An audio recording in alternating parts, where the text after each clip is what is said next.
আমাকে প্রায় আমার শরীর খুব খারাপ, দেখো কথা আসছে না। না না না, বসলে আর হবেই না, বসলে কথা শুয়ে পড়বে। আমাকে এখন প্রায় বিভিন্ন অনুষ্ঠানে যেতে হয়, এখন না, প্রায় 30-40 বছর ধরে যেতে হচ্ছে। এবং সবসময় আমি লক্ষ্য করি যে সভাপতি এবং প্রধান অতিথির সামনে একটা ছোট্ট স্ট্যান্ডের উপরে একটা এতটুক মাইক্রোফোন থাকে, এবং ধরেই না হয় যেটা এতই বৃদ্ধ হবে যে উঠে দাঁড়িয়ে আর কথা বলতে পারবে না।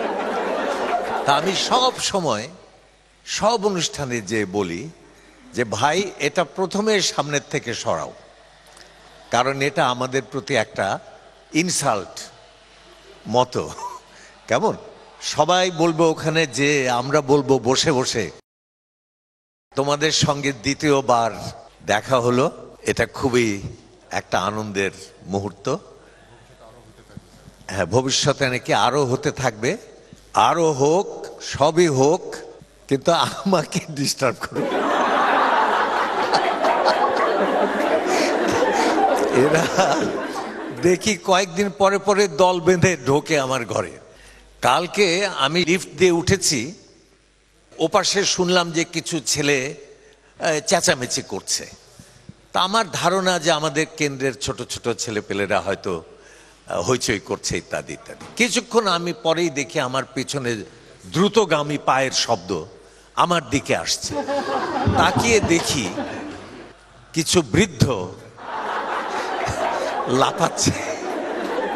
হ্যাঁ, কিছু চুল পাকা বৃদ্ধ, ওর লাফি সবচেয়ে বেশি, কারণ আল্লাহ যাদেরকে অধিক উচ্চতা দেন নাই তাদেরকে লাফাতে হয় একটু বেশি।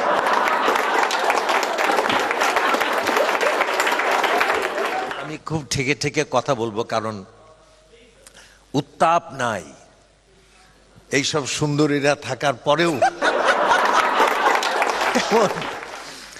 তো এতই সুন্দরী যে আজ 30 বছর পরেও ছাত্ররা ফোন করে বলে, আপা 40 বছরের পর সবই সমান। আরে সমান হলেই কি হয় নাকি? এক বাদশা ছিল, বোকা। বাদশারা একটু বোকাই হয়, আর মন্ত্রীরা হয় চালাক ধূর্ত। কেমন? তো মন্ত্রী একদিন বলে যে, হুজুর আপনিও মুসলমান, আমিও মুসলমান। তো বলছে, হ্যাঁ তুমিও মুসলমান, আমিও মুসলমান। হুজুর তাহলে তো আমি আর আপনি ভাই। বলে, হ্যাঁ তুমি আর আমি ভাই, মুসলমান তো ভাই ভাই। বলছে যে, হুজুর তাহলে আমি আর আপনি তো সমান। তো বলে, হ্যাঁ সমান। তো বলে যে, তাহলে তো আমাদের পাওনাও সমান। বলে, পাওনাও সমান। তাহলে হুজুর এই রাজ্যের অর্ধেকটা তো আমার হয়। তো তখন বাদশা বোকা, কিন্তু আসল টাইমে কিন্তু বাদশা চালাক, না হলে ওই মন্ত্রীকে সে চালাতে পারত না। সে বলে যে, মন্ত্রী চোখ বন্ধ করো। মন্ত্রী চোখ বন্ধ করেছে, বলে যে হাত বাড়াও। বাড়িয়েছে, তখন হাতটা রাখো। তো বাদশা জানে হাতে কি একটা দিয়েছে, তার দিয়ে বলছে যে এবার হাতটা বন্ধ করো। করেছে। বলে চোখ খোলো। খুলেছে। বলে এবার হাত খোলো। হাত খুলেছে। হাত খুলে মন্ত্রী দেখে যে সেখানে একটা ঘষা পয়সা। তো তখন বলে যে, হুজুর আপনি আমাকে অর্ধেক রাজত্ব দেবেন, আপনি আমাকে একটা ঘষা পয়সা দিলেন। তখন বাদশা বললেন যে, এই নিয়ে তাড়াতাড়ি বাড়ি যাও, অন্য মুসলমান ভাইরা তো খবর পাই নাই, পেলে তো ওই ভাগে এটুকুও হবে না। তো 40 বছর হলেই হয় না, ওই যে কথা বললে ওটাই তো ঘষা পয়সা। তোমাদের সেই যুগের মানস প্রেমিকা, কেমন বিশ্ব সুন্দরী, তার সঙ্গে যে তুমি শুধু কথা বলেছো, এ তো 500 টাকার সমান হয়ে গেছে। তুমি বলো ঘষা পয়সা। এক বুড়ো এই পার্কে হেঁটে বেড়াচ্ছে। তো আজ থেকে 50, 60, 70 বছর আগে তো টুথব্রাশ ছিল না। তখন কি ছিল? নিমের ডাল, মেসওয়াক করা হতো, তাই দিয়ে দাঁত পরিষ্কার করা হতো। ওনার একটা মেসওয়াক দরকার। তা একটা ছেলে 13-14 বছরের, তাকে বললেন যে বাবা একটা কাজ করো তো। কি কাজ? যে আমাকে একটা ছোট্ট চিকন ডাল এনে দাও, আমি দাঁতন বানাবো। তখন সেই ছেলেটা গেছে, গিয়ে একটা নিম গাছের ডাল ভেঙে নিয়ে চলে এসছে, এনে তাকে দিয়েছে। ভদ্রলোক পেয়ে তো খুব খুশি। তুমি এত সুন্দর একটা ডাল এনেছো, হ্যাঁ নিমের ডাল, আজ থেকে তোমাকে আমি নিমাই বলে ডাকবো। তো ছেলেটা বলে যে আপনি আমাকে নিম গাছের ডাল এনেছি বলে নিমাই বলবেন, এটা যদি জানতাম তাহলে তো আমি জাম গাছের ডাল ভেঙে আনতাম। আরে জামাই হলেই কি জামাই হওয়া যায় নাকি? সব জামাইয়ের পজিশন কি সমান? কত জামাই আছে, কত খাতির, কত মহব্বত। ওই যে সাধু আছে, ওর বিরাট খাতির। আমি শুনেছি যে ও হচ্ছে তৈল সমৃদ্ধ, তোমাদের মধ্যে সবচেয়ে বেশি। আচ্ছা, আবার কত জামাই আছে দূর দূর, ভাগ এখান থেকে। কিসের জন্য শ্বশুর বাড়িতে? এত শ্বশুর বাড়িতে কি? হ্যাঁ, ঘর জামাই আছে। কেউ আছে? না না, আমি কিন্তু ঘর জামাই হওয়ার চেষ্টা করেছি, পারি না। কারণ এর চাইতে আরাম না হলে সকাল বিকাল একাত্তা লাথি, হ্যাঁ, আর কোমল পায়ের লাথি। তোমরা সবসময় লক্ষ্য করবে যে ইংরেজি সিনেমাতে নায়িকারা মাঝে মাঝে নায়কদের গালে থাপ্পড় মারে এবং নায়করা হাসে, যেন একটা মাছি পড়লো আর কি। তো ওরকম কোমল পায়ের একাত্তু না হয়ে হলোই। কিন্তু সারাদিন যে আমি খাচ্ছি, দাচ্ছি, থাকছি, কোনো কাজ করতে হচ্ছে না, যা খুশি তাই করছি, এর চাইতে মজা আর কি। তো যা হোক, সব জামাই এক হয় না, 40 পার হলেই সবকিছু হয় না। এইখানে এসে আমি সব প্রথম থেকেই দেখছি যে আমার প্রতি একটি বৈষম্যমূলক আচরণ চলছে। প্রথম কথা এসেই দেখলাম শামীমের চারপাশে বিরাট জনতা, আমার পাশে কেউ নাই। শেষে আমাকে তার পাশে গিয়ে বসতে হলো। 2 নম্বর হচ্ছে যে আমাকে টেলিভিশনে একবার একটা ইন্টারভিউ করতে গিয়ে বলছে যে আপনার কি কোনো ডাকনাম আছে? আমি বললাম আছে। তো বলে যে কি সেটা? আমি বললাম যে সেটা তো ভদ্র সমাজে উচ্চারণযোগ্য নয়। তো তখন সে আমাকে বলল যে আচ্ছা, আপনার আব্বা আপনাকে কোন নামে ডাকতেন? ওই নামেই ডাকতেন আপনাকে? আমি বললাম যে হ্যাঁ। বলে যে আপনি জবাব দিতেন? আমি বললাম হ্যাঁ। তো বলে যে তাহলে আপনি তখন কি হয়ে যেতেন? আমি বললাম আব্বার কাছে হতে তো কোনো অসুবিধা নাই, কিন্তু আব্বা যদি এতদিন বেঁচে থাকতেন, ভাগ্য ভালো, আগে ভাগে সটকে পড়েছে, এতদিন যদি থাকতেন তাহলে আমাকে স্যার বলেই ডাকতে হতো। ছোটবেলায় একজন পাকিস্তানি পলিটিশিয়ান ছিল না, খান আব্দুল কাইয়ুম খান, যার আগে খান পিছে খান আমরা বলতাম। এখন আমাদের হয়ে গেছে সেই অবস্থা, আগে স্যার, আব্দুল্লাহ আবু সাইদ স্যার। সুতরাং ডক্টর কথাটা যদি উচ্চারণ করতেই হয় তাহলে আব্দুল্লাহ আবু সাইদের সঙ্গেই করা উচিত। কিন্তু আমাকে ভয় পায় না, ভয় পায় শামীম আজাদকে, যার ডক্টরেট নাই তার নামে ডক্টরেট লাগিয়ে দিল। এই কিরকম বৈষম্যমূলক আচরণ। 3 নম্বর, আমাকে দিয়েছে একটা পাঞ্জাবি।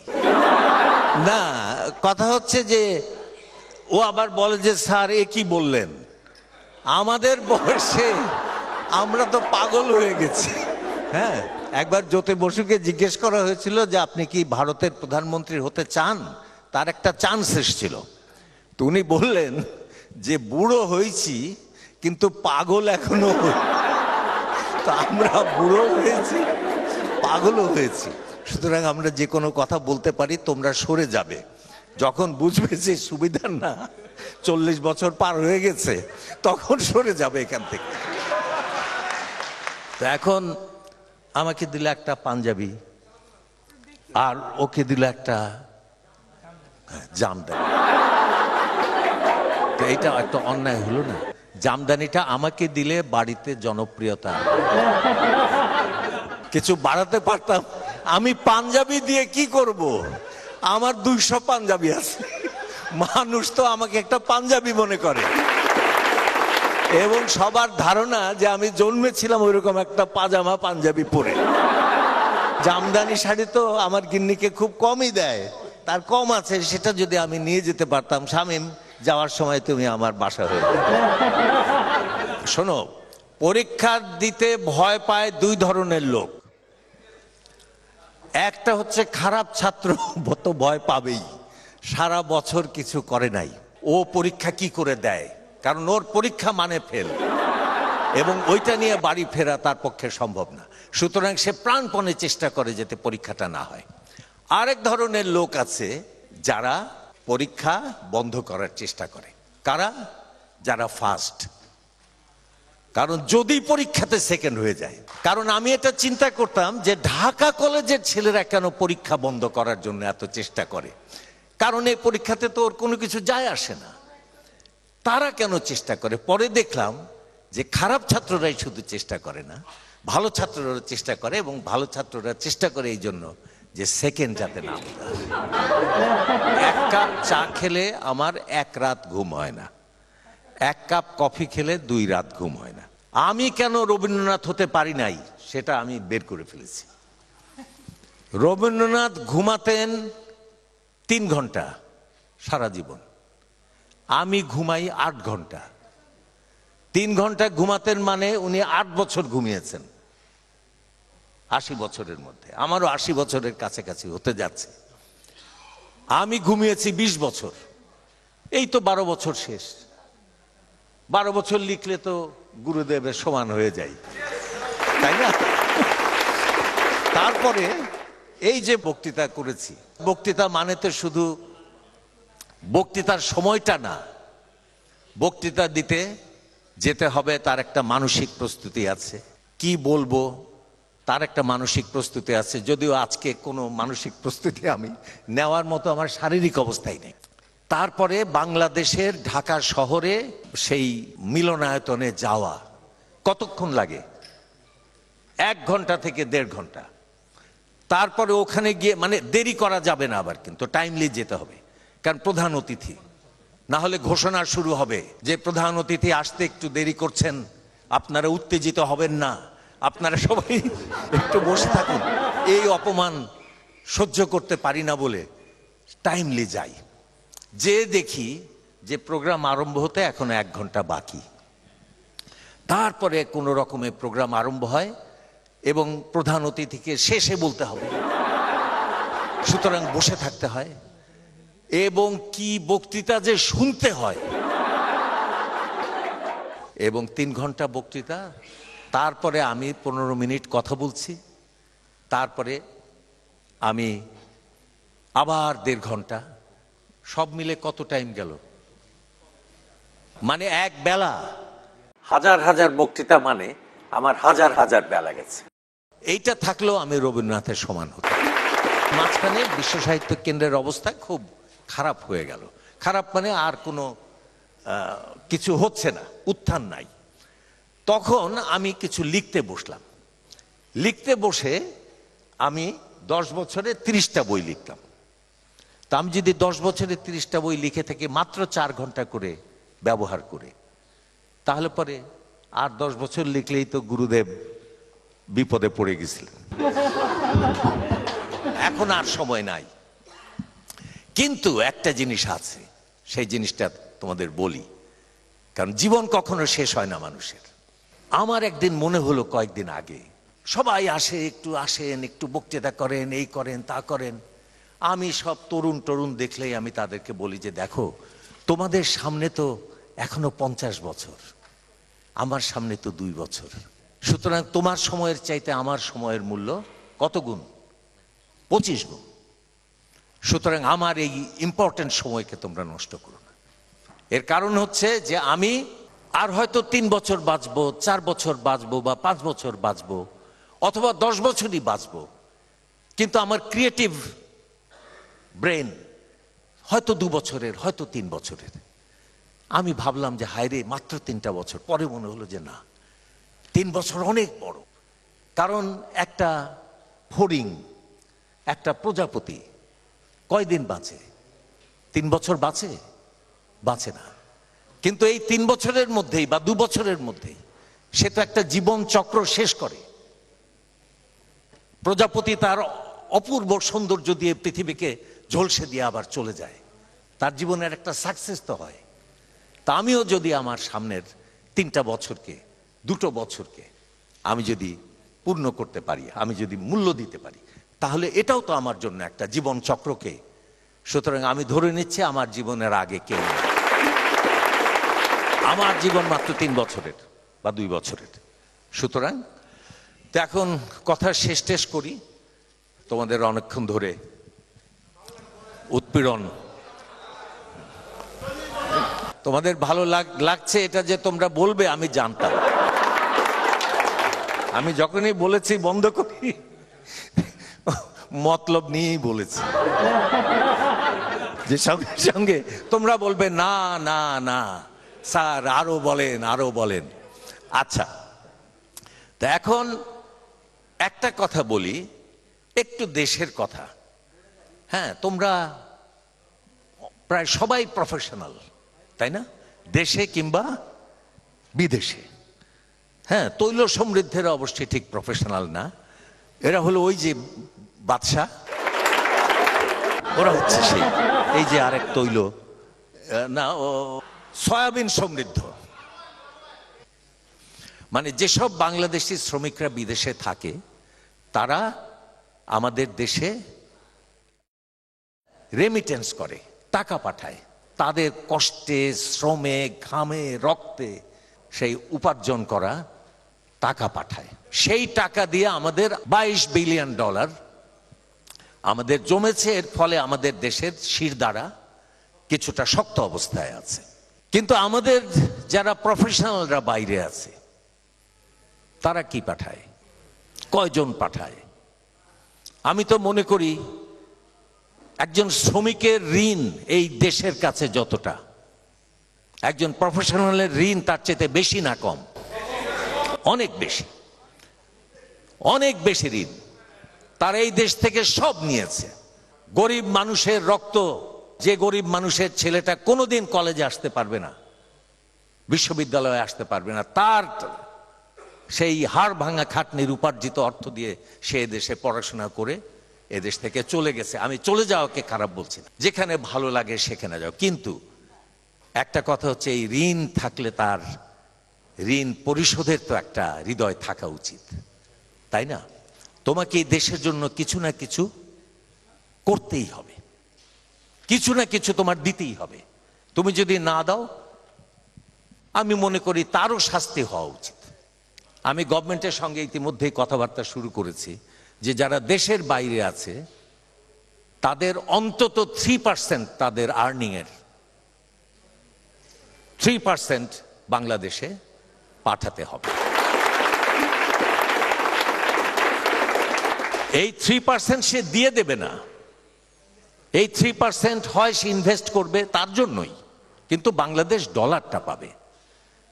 সে ইনভেস্ট করবে, না হলে তার কোনো আত্মীয়কে দেবে, স্বজনকে দেবে, না হলে কিছু একটা ভালো কাজের মধ্যে দেবে। এইটুকু হওয়া উচিত। আর তা না হলে বাংলাদেশি পাসপোর্ট যদি থাকে সেটা ক্যান্সেল করে দেওয়া উচিত, এবং কোনোদিন যেন সে ভিসা না পায় বাংলাদেশে আসার, সেই ব্যবস্থা করে। তো আমাদের দেশ নানানভাবে শেষ হয়ে যাচ্ছে। সবচেয়ে বেশি শেষ হচ্ছে নৈতিক জায়গাটাতে। কারণ আমাদের দেশে দুটো পলিটিক্যাল দল আছে এবং সেই দুই দলের দুই প্রধান আছে, যাদের হাতে কনস্টিটিউশন অনুযায়ী সর্বক্ষমতা কেন্দ্রীভূত অবস্থায় আছে, এবং তাদের মধ্যে কনস্টিটিউশনের ভুলের কারণে একটা অসুস্থ প্রতিযোগিতা এবং সাংঘর্ষিক অবস্থা বিরাজ করছে আমাদের দেশে। যেমন করে হোক ওকে শেষ করে আমার থাকতে হবে, উভয়কে নিশ্চিহ্ন করতে চেষ্টা করে। এই যে অসুস্থ রাজনীতি, এই অসুস্থ রাজনীতির কারণে আমাদের নৈতিক অবস্থা একদম ভেঙে পড়েছে। আমাদের নৈতিক অবস্থা যখন সিরাজউদ্দৌলার সময়ে ব্রিটিশরা দেশ দখল করে, মোগল সাম্রাজ্য ভেঙে পড়েছে, তখন সারা দেশে নৈরাজ্য, ডাকাত, খুনি, বর্গী, সারা দেশ গিজগিজ করছে। তখন সেই সময়ে ওই দুর্বল অবস্থার কারণে ব্রিটিশরা এই দেশটাকে দখল করে নিতে পারল। উমিচাঁদকে তারা ঘুষ দিল 3 লক্ষ পাউন্ড। পরে টাকা অবশ্যই দেয় নাই। ক্লাইভ বড় সাংঘাতিক ধূর্ত লোক ছিলেন এবং উমিচাঁদ পাগল হয়ে মারা গেলেন। তার সেই সময়ে দেশের অবস্থা ভয়ঙ্কর খারাপ হয়ে গেছিল। তারপরে কোনো রকমে সেটা ব্রিটিশরা এসে, ক্লাইভ কিন্তু 3 বার এসেছিলেন এই বেঙ্গলে। প্রথমবার উনি সমস্ত অপরাধ করেছেন। উনি উমিচাঁদের সঙ্গে সই করে, কন্ট্রাক্ট করে তাকে টাকা দেন নাই।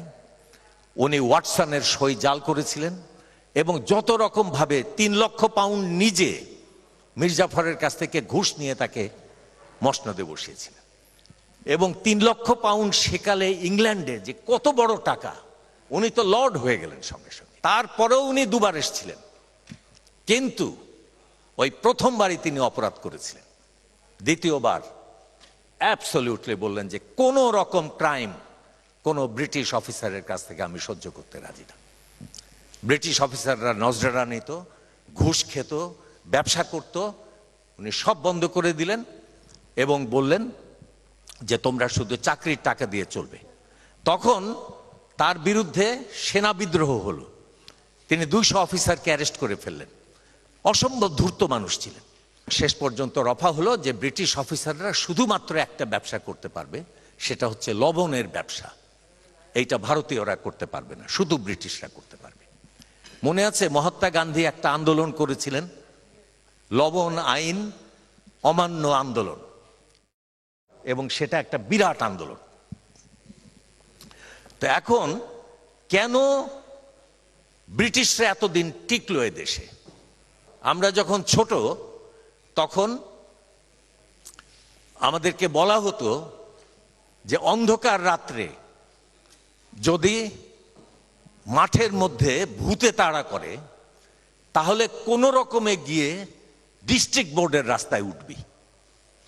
উঠতে যদি পারিস তাহলে তুই এই দেশি ভূত আর তোর কিছু করতে পারবে না, কারণ ওটা হচ্ছে ব্রিটিশের রাস্তা। এই হচ্ছে ব্রিটিশ অ্যাডমিনিস্ট্রেশনের ইমেজ। কোন রকম অপরাধকে ব্রিটিশ গভর্নমেন্ট সহ্য করে নাই, 2-1টা ছাড়া। ছোটখাটো যেমন দারোগাদের একটু ঘুষ খেতে দিত, কারণ দারোগাদের দিয়ে তারা দেশ শাসন। লর্ড মেকলে লিখেছেন এটা, যে আমরা যদি সেদিন প্রমাণ করতে না পারতাম যে আমাদের নৈতিকতা ব্রিটিশ সরকারের নৈতিকতা এদেশের সরকারের নৈতিকতার চাইতে ওপরে, তাহলে পরে এই দেশ আমরা শাসন করতে পারতাম না এত দীর্ঘদিন। তো এখন একটা কথা আমি বলবো যে আমাদের সেই অবস্থা, কিন্তু সেই নৈতিকতা, সেই উমিচাঁদ, সেই রায়দুর্লভ, সেই জগৎ শেঠেরা আবার দেখা দিচ্ছে। যত রকম ক্রাইম সম্ভব আমাদের দেশে হচ্ছে এবং আমরা তাকিয়ে তাকিয়ে সেটা দেখছি এবং বেশ এনজয় করছি। তার ফলে দেশ একদম ভেঙে গেছে। সুতরাং আমাদের সকলের একটা দায়িত্ব দেশটাকে কোনো রকমে টিকিয়ে রাখা। একটা গল্প আমরা ছোটবেলায় শুনতাম, সেই গল্পটা বলি। এক লোক দারোগার কাছে এসেছে, বিহারি, যে দারোগা বাবু আমার তো সব চুরি হইয়া গেল। কি হলো? বলে আমি দারোগা বাবু ঘুমাইতেছিলাম, হঠাৎ দেখলাম এক চোর ঘরের মধ্যে, হ্যাঁ, ঢুকছে। সে কাপড় নিচ্ছে, জামা নিচ্ছে, জুতা নিচ্ছে, সব নিয়ে একটা বস্তা বানাচ্ছে। আমি তবু কিছু কই না, দারোগা বাবু, দেখি সালা চোর কে আকারে। তখন ঘটি নিল, বাটি নিল, হাঁড়ি পাতিল, আমার সমস্ত, হ্যাঁ, সব কিছু, প্লেট নিল, গ্লাস নিল, আর একটা বাঁধলো। তবু আমি কিছু কই না, দারোগা বাবু, দেখি সালা চোর কে আকারে। নিতে নিতে দারোগা বাবু সব বি লইয়া গেল। শেষে দারোগা বাবু এক সময় আমার বিবিকে বি লইয়া গেল। আমি তবু কিছু কই না, দেখি সালা চোর কে আকারে। তা আমাদের, হ্যাঁ, আমাদের অবস্থা হচ্ছে আমরা শুধু তাকিয়ে তাকিয়ে দেখছি। তোমরা আনন্দ করো, এই আনন্দ খুবই দরকার জীবনের জন্য, কিন্তু আনন্দের সঙ্গে যদি অঙ্গীকার না থাকে, শপথ না থাকে, তাহলে তুমি তোমার জন্য, তোমার পরবর্তী বংশধরদের জন্য তুমি একটা বিভীষিকাপূর্ণ জায়গা রেখে যাবে। যখন এদেশ থেকে মানুষ শুধু পালাবে। তো একটা গল্প দিয়ে আমি এবার একেবারে শেষ করে দেই, মনে পড়ে গেল গল্পটা, আমার খুব প্রিয় গল্প সেটা। দুই বন্ধু সিনেমা দেখতে গেছে, অন্ধকার ঘুটঘুটে ঘর, হঠাৎ সিনেমা শুরু হয়েছে এবং ওই লাইট পর্দার উপর গিয়ে পড়েছে। পর্দার উপরে লাইট ঝলমল করে উঠেছে। হঠাৎ দেখে যে ওই লাইটের ঝলমলানির সঙ্গে সামনে কি যেন একটা ঝলমল করে উঠল। কি ভালো করে তাকিয়ে দেখে যে একটা লোক বসে আছে, তার মাথা জোড়া বিরাট পরিপূর্ণ তেলতেলে একটা সুগোল টাক। এদের মধ্যে দুইজন, একজন হচ্ছে বড় লোক, একজন হচ্ছে গরিব আমার মতো। এত সুন্দর একটা চকচকে টাক সামনে পড়ে আছে, এটা দিয়ে কিছু একটা না করলে তো হয় না। তো কি করা যায়? তখন এই বড় লোকটা বলছে যে, এই যদি ওই টাকে একটা থাপ্পড় মারতে পারিস আর উল্টো মার না খাস, তাহলে 10,000 টাকা। বলার সঙ্গে সঙ্গে তো সে একটা চটাস করে একটা থাপ্পড়। আরে ভাই আব্দুল্লাহ, তুই এই অন্ধকারে এইখানে বসে আছিস, হ্যাঁ, আর তোকে আমি দেখতেই পাই নাই। কি আশ্চর্য, কেমন আছিস ভাই? ভাবি কেমন আছে? ছেলে মেয়েরা কেমন আছে? মানে একেবারে মানে একটা হুলস্থুল। সে তো লাফায়, কে আব্দুল্লাহ? কিসের আব্দুল্লাহ? আপনি থাপ্পড় মেরে আমাকে আব্দুল্লাহ বলা শুরু করে দিলেন। আমি কি আব্দুল্লাহ নাকি? বলে, ও আপনি আব্দুল্লাহ না, আমার সেই প্রিয় বন্ধু, হ্যাঁ, প্রাণের বন্ধু, প্রাণের সখা আব্দুল্লাহ আপনি না? হ্যাঁ, ওহ খুব ভুল হয়ে গেছে, বন্ধু ভেবে আমি আপনার মাথায় একটা থাপ্পড় মেরেছি, আমার খুবই অপরাধ হয়ে গেছে, আপনি আমাকে ক্ষমা করে দেবেন। তো সেই লোকটারা রেগে চুপ করে বসে। এরপরে বলছে যে এইবার যদি, অর্ধেক হয়ে গেছে সিনেমা, এবার যদি আরেকটা মারতে পারিস তাহলে 25,000। সঙ্গে সঙ্গে সে চটাস করে আরেক থাপ্পড়। আব্দুল্লাহ, আমার সঙ্গে মস্করা করো? ভাবছো যে তোমারে আমি দেখতে পাই না? বন্ধু, কেমন প্রিয় বন্ধু, হ্যাঁ, কেমন আছো ভাই? আসো একটু কোলাকুলি করি। ভাই ভাবি কেমন? ছেলে মেয়েরা কেমন? এ কেমন, সে কেমন? তখন লাফাচ্ছে সামনের লোক, হ্যাঁ আপনি কি পেয়েছেন? আপনি কিছুক্ষণ পরে আব্দুল্লাহ বলেন আর আমার মাথায় থাপ্পড় মারেন, ইয়ার কি জায়গা পান না? হ্যাঁ, বলে সে হাতের উঠে, আপনি আব্দুল্লাহ সত্যি না? বলে যে, হে ইয়া রব, তুমি কি অসীম ক্ষমতা সম্পন্ন, দুই মানুষের চেহারা তুমি কি অপূর্বভাবে একরকম ভাবে সৃষ্টি করতে পারো। যা হোক ভাই, যদি কোনো অপরাধ হয়ে থাকে তাহলে আল্লাহ তাআলার হয়েছে, আপনি আমাকে মাফ করে দেন। বন্ধু ভেবে আমি একটা থাপ্পড় মেরেছি। গেছে, সিনেমা শেষ হয়েছে, দোতলা থেকে নামছে, দুই বন্ধু, দেখে ঠিক সামনেই সেই টাক নামে। তখন বলল এইবার 50,000। সঙ্গে সঙ্গে সে চট্টাস করে এক থাপ্পড় মেরে বলে, আব্দুল্লাহ ভাই, তোকে ভেবে ভুল করে না, আমি সিনেমা হলের মধ্যে একজনের মাথায় পরপর 2 বার থাপ্পড় মেরেছি। তো এই আব্দুল্লাহটা কে জানো? এই বাংলাদেশে আব্দুল্লাহটা কে? জনগণ। আর ওই যে থাপ্পড়, সেও তো কারা তুমি জানো, কেমন? তো সেই জন্য জনগণ এইভাবে থাপ্পড় খেতে থাকবে আর লাফাতে থাকবে, এইটাই কি আমরা চাই? তো তোমরা ছাত্র থাকাকালীনও আমি এই ধরনের কথা তোমাদেরকে বলেছি, অথবা বলি নাই, জানি না। কেমন? আমি হৈমন্তী শেষ করতে পারি নাই, এই অপমানে আমি আজ পর্যন্ত জর্জরিত। দেখা হলেই বলে, স্যার, হ্যাঁ আসসালামু আলাইকুম স্যার, খুব ভালো পড়াইছিলেন স্যার, কিন্তু শেষ করতে পারেন নাই কিছুই। আরে শেষই যদি করতে পারলাম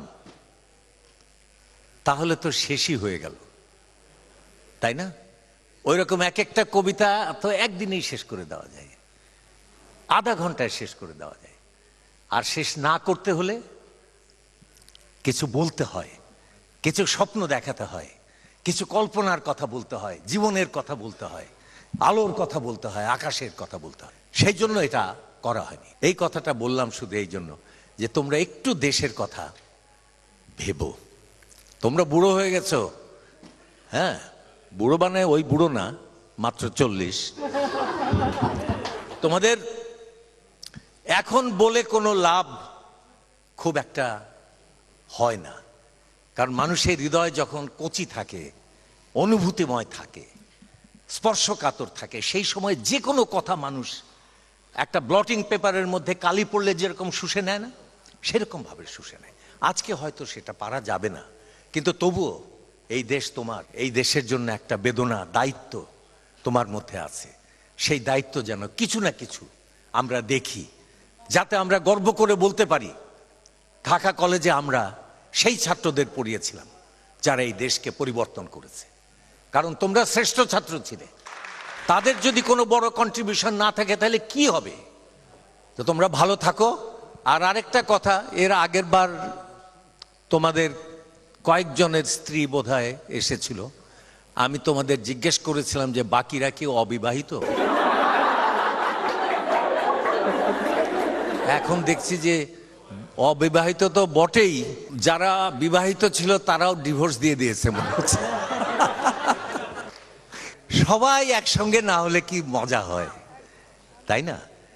এবং নারীবাদী হিসেবে শামীম আজাদও সেই কথা আমার পাশে বসে বলছে, কেমন, যে নারীদের সমান অধিকার চাই। সবাই ভালো থাকো এবং সুখী হও জীবনে, শুধু নিও না, দিও। কারণ যে শুধু নেয় সে খায় ভালো, কিন্তু যে দেয় সে ঘুমায় ভালো।